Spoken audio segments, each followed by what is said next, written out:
Brenika Lott beat her 5-year-old goddaughter, Daviana Landry, to death. She's the second woman in this installment of Who May Be Next on Death Row. I'm Kelly, and this is The Woman Condemned, where we talk about women on death row and those serving life. The death penalty is still an option in 28 states, plus the military and the government. Colorado abolished the death penalty in 2020. Louisiana and Utah had 10 years with no executions in 2020.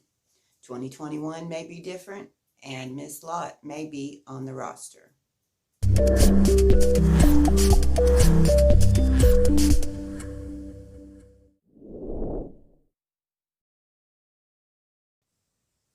When officers responded to a call at the Orange, Texas home of Brenika Lott on June 26th of 2020 around noon, they found 5-year-old Daviana Landry naked and unconscious on the living room floor. Brenika Lott, 32, was administering CPR.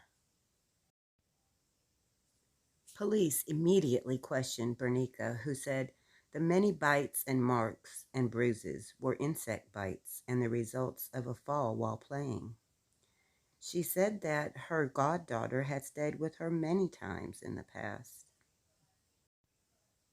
Her 11-year-old son, however, told police everything.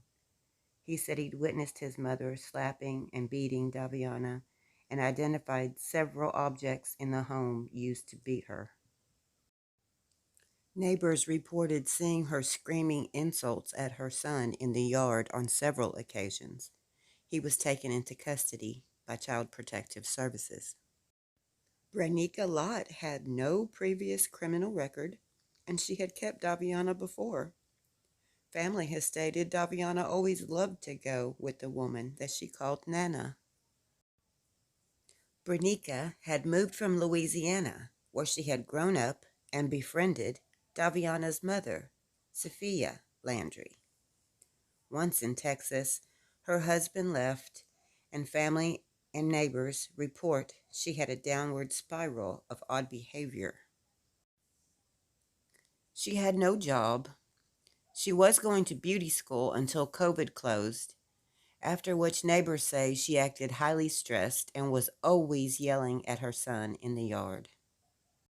Autopsy results show Daviana died from craniocerebral trauma, including skull fractures, subdural hemorrhage, and brain contusions caused by blunt force trauma.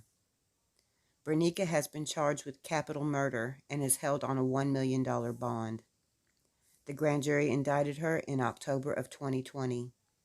Texas Penal Code allows a charge of capital murder if the child is under 10 years old.